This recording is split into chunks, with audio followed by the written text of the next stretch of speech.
All right, everyone, welcome back to another market update video here on our channel, Everything Jax Real Estate. My name's Justin. I'm with Brookkeeper Home Team here in Northeast Florida, and in this video, we are going over the August of 2024 market report for the City of Jacksonville. So in these market reports, I'd love to kind of go through what we're seeing in the market currently here by looking at the homes hitting the market, homes that are on the market, homes that are selling on the market, and kind of giving you a deeper dive in all things real estate related here in Jacksonville. So with that being said, stay tuned because when I come back, we're going to go through all of that great information.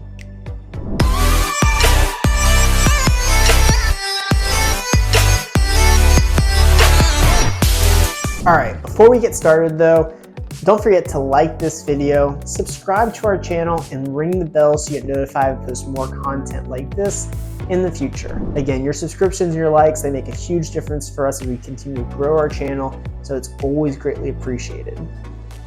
So the first thing we're gonna highlight with this market update report is we're gonna look at the pending ratio for the City of Jacksonville. And what we can see here is we can see that there was 1,417 homes still for sale at the end of August, compared to 328 homes that went under contract. So this actually gave us a pending ratio of 18.8%.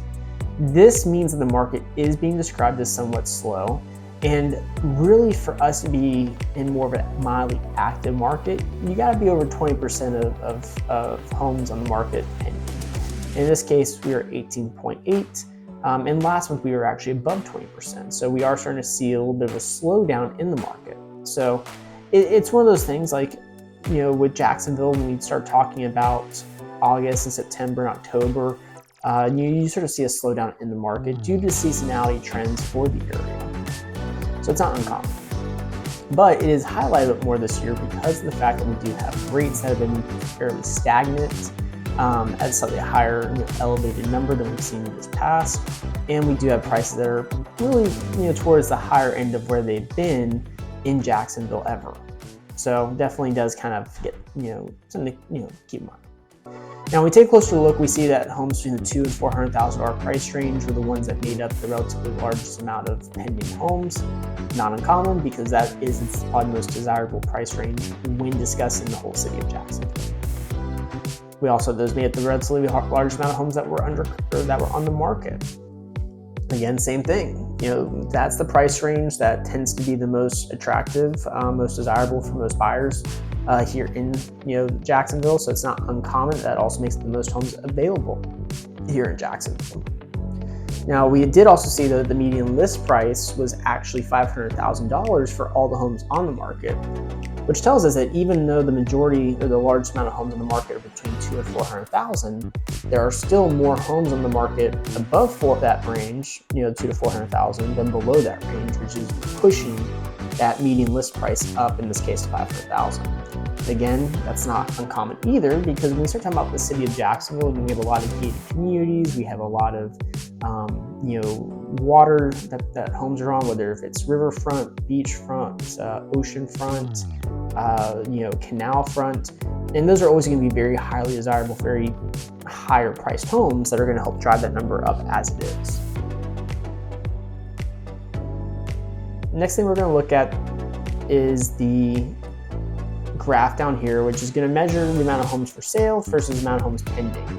Because really, when we start to look at it and we start to say, okay, there's a lot of homes on the market right now, what price ranges are they in?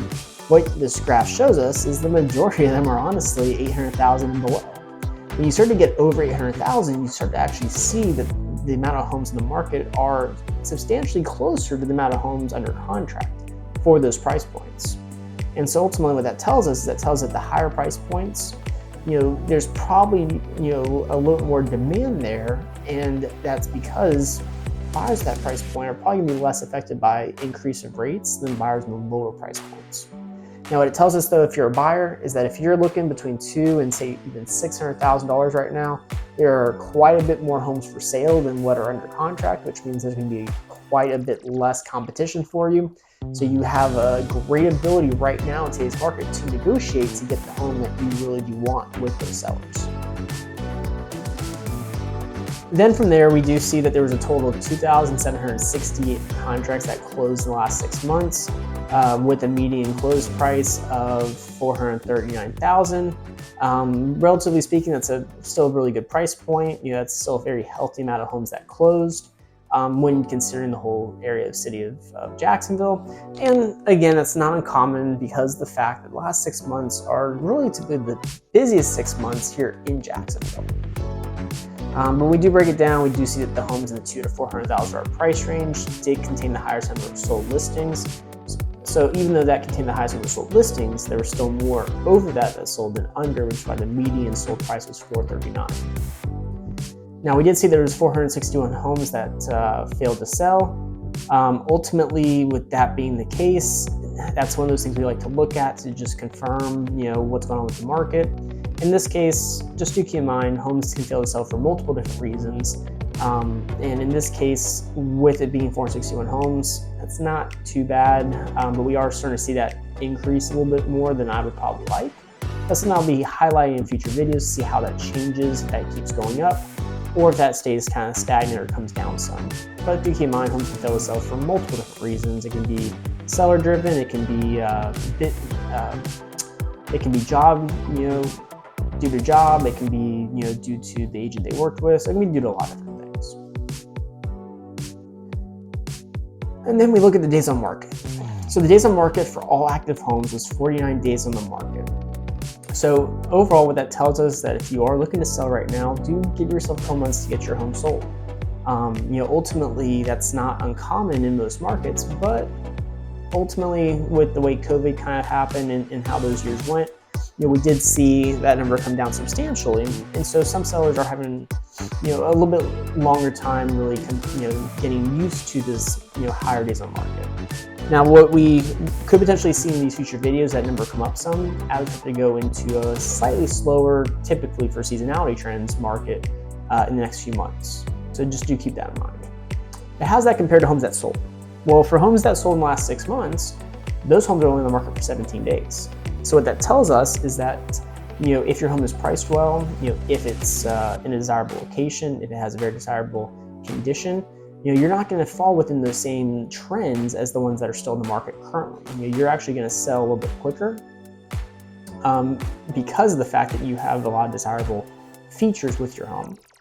And the homes that did sell, they sold for, again, $439,000. Now, when we compare that to in the last month's data, what we find is in the last 30 days, homes actually sold in 20 days, so it took a little bit longer than in the last 6 months, and they only sold for $430,000, so they sold for a little bit less in a 30-day period than in the last 6 months period. So what that tells us is we're seeing days on market go up and prices come down. Ultimately, if you're a seller, you gotta keep that in mind, and if you're a buyer, you gotta keep that in mind.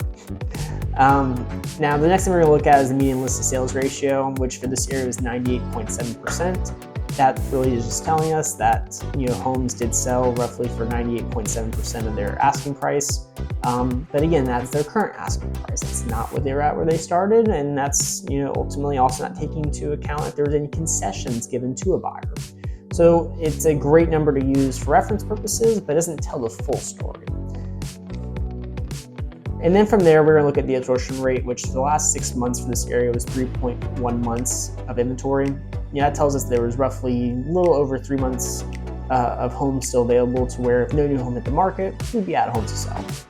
That is still going to be considered more of a seller's market, but overall what I can tell you is we may actually come up some as we start to lose some of that April, May, June data in future videos,